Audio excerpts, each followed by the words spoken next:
Hello hi everyone. तो दोस्तों आज हम नवरात्रि की अष्टमी और नवमी की वीडियो आप लोगों के साथ शेयर कर रहे हैं। ये नवरात्रि की अष्टमी वाला दिन है। मेरा बेटा नहा के माता रानी का आशीर्वाद ले लिया और देख लीजिए माता रानी कितना अच्छा दर्शन दी है मेरे घर पे। और ये है नवमी की वीडियो। आप देख लीजिए माता रानी कितने अच्छे से दर्शन दी हैं मेरे घर पे।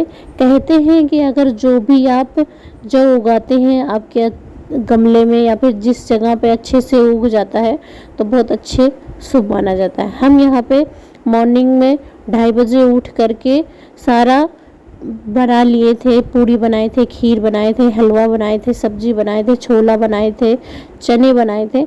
तो ये सब हम यहाँ पे मार्केट से डिब्बे ले आए थे और उस डिब्बे में हम सब अच्छे से पैक कर लेंगे और मंदिर में जाकर कन्याओं को दे देंगे। इसी में हम पैसे भी डाल देंगे, इसी में सब कुछ दे देंगे क्योंकि मंदिर में बहुत ज़्यादा भीड़ होता है।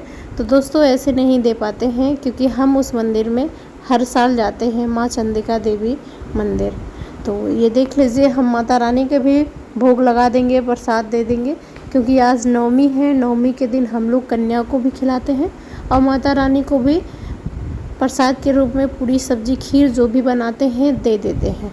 तो यहाँ पर हम कलश उठा लेंगे। कलश उठा करके सारा जो कॉइन्स वगैरह होता है वो पंडित को दान दे दिया जाता है और चावल जो होता है छत पे रख दीजिए, चिड़िया खा लेती हैं। और जो इसमें हल्दी वगैरह रहता है वो अपने पास किचन में रख दीजिए, यूज़ कर लीजिएगा। और उसके बाद फिर हम जो इसमें कलश में पानी रहता है, पानी जो जल रहता है वो पूरे घर में छिड़काव कर देंगे और जितने पर्सन होते हैं उनके ऊपर छिड़क देते हैं क्योंकि 9 दिन नवरात्रि की 9 दिन पूजा होती है, जप होती है। तो ये बहुत ही ज़्यादा शक्तिशाली होती है क्योंकि अगर इसकी छिड़काव करने से अगर आप पूरे घर में जितने सारी नकारात्मक होती है शक्ति होती है वो निकल जाती है। और इसीलिए पूरे घर में ये कलश के जो जल होते हैं पूरे घर में जल छिड़कने के बाद हम लोग निकल जाएंगे मंदिर में दर्शन के लिए। मॉर्निंग के अभी 6 बज रहे हैं और सुबह सुबह हम लोग मंदिर के लिए निकल गए हैं ताकि हमको दोनों जगह कन्या खिलाने हैं, मंदिर में भी खिलाने हैं और घर पे भी खिलाने हैं क्योंकि हम और मम्मी दोनों जन नवरात्रि की 9 दिन फास्ट थे। तो इसीलिए सोचा घर पे भी खिला देते हैं। और मंदिर पे तो हर साल खिलाते ही हैं लेकिन वहाँ पे इतनी भीड़ की वजह से प्रॉपर अच्छे से कन्याएं को नहीं खिला मिलते हैं। और ये खूबसूरत कुछ नज़ारे हैं।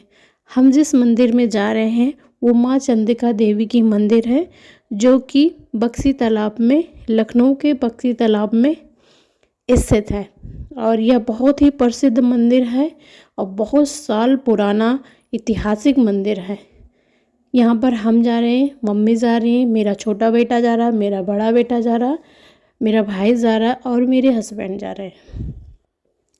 तो ये है मंदिर की द्वार एक आ गया है और ये है पहला गेट मंदिर का।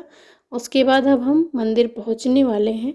पार्किंग का यहाँ पे है कि किधर गाड़ी खड़ी होगी, तो पार्किंग के लिए टोकन ले रहे हैं और उसके बाद हम लोग गाड़ी खड़ी करके पैदल जाएंगे। जब आप नवरात्रि के अलावा, त्यौहार के अलावा कोई और दिन जाते हैं तो आप गाड़ी मंदिर के पास में ही खड़े कर सकते हो, लेकिन जब भी आप त्यौहार में जाते हो तो बहुत ज़्यादा भीड़ भाड़ होती है तो आपको गाड़ी थोड़ी सी दूर खड़ी करनी पड़ती है। आप देख लीजिए मॉर्निंग का टाइम था, बहुत सारी गाड़ी खड़ी हो गई थी, बहुत जन आ गए थे और हम लोग यहाँ पे 6:30 बजे मंदिर पहुँच गए थे। तो मम्मी यहाँ पे जलेबी ले रही थी क्योंकि हम लोग जो भी बनाए थे घर का ही बनाए थे। तो हम लोगों ने सोचा कि बच्चों के लिए जलेबी भी ले लेते हैं, अच्छा माना जाता है। मेरा बेटा यहाँ पे ज़िद कर रहा था कि मम्मा मुझे टॉय दिला दीजिए, तो हम कह रहे थे उससे कि बाद में टॉय लेना। मंदिर अब देखिए बहुत डेवलपमेंट हो गया है 1 साल 6 महीने में। पहले यहाँ पर कुछ टाइल्स वगैरह नहीं लगे थे, मिट्टी का ही था। अब यहाँ पे टाइल्स लग गए हैं और बन गया है। जो आप सिंदूर रखने वाला देख रहे हैं, हर साल वो वहीं पे ही बैठे रहते हैं। तो इतना डेवलपमेंट हो गया तब भी वो वहीं पे थे। यहाँ पर हवन चलता रहता है। जब भी आप आइए हवन कुंड में हवन ज़रूर कर लीजिएगा और हमेशा यहाँ पे हवन होती रहती है।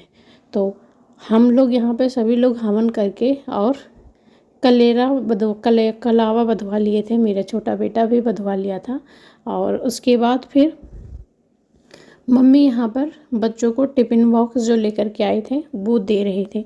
लेकिन यहाँ पर प्रॉपर अच्छे तरीके से सब लोग नहीं लेते हैं, सब लोग छीनने लगते हैं और बिल्कुल भीड़ लगा देते हैं। ये देख लीजिए मेरे हस्बैंड को बांटने में कितनी दिक्कत हो रही है। सब लोग बिल्कुल छीन रहे थे, उनके हाथ में भी चोट आ गई थी, सब नाखून लग गए थे। उसके बाद वो झोला ही छीन लिए तो झोला छोड़ दिए थे क्योंकि सब लोग इतने ज़्यादा खींच लिए थे। और सच बता रहे हैं यहाँ पर प्रॉपर तरीके से कन्याओं को नहीं खिला मिलता है और इसीलिए हम लोग घर पे भी खिलाएंगे क्योंकि मन संतुष्ट नहीं होता है। तो उसके बाद वहाँ पर जो तालाब है और वहीं के ही बीचों बीच में शंकर जी हैं, तो हम लोग नदी के बीचों बीच में शंकर जी हैं, सब लोग लाइन लगाकर शंकर जी का दर्शन कर लेंगे और वहाँ पे फूल अर्पित कर देंगे। तो लाइन देख लीजिए लंबी लगी हुई है क्योंकि मॉर्निंग के 7:30 ही बज रहे थे। हम लोग पूजा पाठ करके 8:30 बजे घर निकल आए थे और 9:30 बजे घर पहुँच गए थे। मतलब मॉर्निंग का इतना ज़्यादा भीड़ भाड़ नहीं होता है, लेकिन अगर हम यहीं पे वहाँ पे 10-11 बजे पहुँचते तो बहुत ज़्यादा भीड़ हो जाता। भीड़ भाड़ कम थी और दर्शन भी हो गए। दर्शन होने के बाद माता रानी की जो लाइन थी बहुत ज़्यादा लंबी लगी हुई थी। तो यही मन में था कि 9 दिन का व्रत है और माता रानी का पता नहीं दर्शन हो पाएंगे कि नहीं हो पाएंगे, क्योंकि आप भीड़ देख लीजिए माता रानी का कितना ज़्यादा भीड़ लगा हुआ है। लेकिन तो इससे भी ज़्यादा हर बार भीड़ रहती है। जब हम शंकर भगवान का दर्शन करके निकल रहे थे तो मन मेरा उदास हो गया था कि इतना जल्दी आए हैं और माता रानी का दर्शन नहीं कर पाए हैं। तब पीछे का एक द्वार खुला जहाँ पर वहाँ पर पंडित जी थे, तो मुझे इशारे से बुला लिए थे। उसके बाद हम और मेरा भाई मंदिर के अंदर जा कर के अच्छे तरीके से दर्शन कर लिए। सच बताएं इस साल मेरा दर्शन बहुत ही अच्छे से हुआ है। माता रानी बहुत ही ज़्यादा खुश हो गई हैं। आप देख लीजिए ये है माता रानी की प्रतिमा मूर्ति जो कि बिल्कुल चांदी की बनी हुई है और यहाँ पे बहुत ज़्यादा पुलिस लगे हुए थे, चेकिंग बहुत ज़्यादा हो रही थी। तो मेरे अच्छे से दर्शन हो गए थे। उसके बाद हम घर निकल आए थे। घर आने के बाद फिर यहाँ पर हम कन्याएं को बुलाए थे और उनके लिए छोटी छोटी सी प्लेट मंगाए थे, क्योंकि मंदिर में जाने के लिए हम डब्बे मंगाए थे क्योंकि उसमें पैक किए थे। ये हमारे सब मोहल्ले के ही बच्चे लोग थे, तो इसीलिए इन सभी को अच्छे से खीर पूड़ी हलवा सब्जी चने इन सब का भोग लगा दिए थे और खिला दिए थे। बहुत ही अच्छे से खुशी से खा रहे थे क्योंकि जो सब्जी वगैरह बनाए थे बिल्कुल तीखी बिल्कुल नहीं बनी थी और गरम गरम पूड़ी निकाल लेते तो बच्चे खा भी ले रहे थे। अगर आप पूड़ी ठंडे दोगे तो बच्चे खाते भी नहीं हैं, तो इसीलिए और सब लोग बच्चे खेल खेल के आराम से खा रहे थे। उसके बाद जिसको जो दक्षिणा देना था वो दे दिया है। फिर हम यहाँ पर सबके पैर छू लेते हैं क्योंकि आज माता रानी के स्वरूप में सब माना जाता है, देखा जाता है।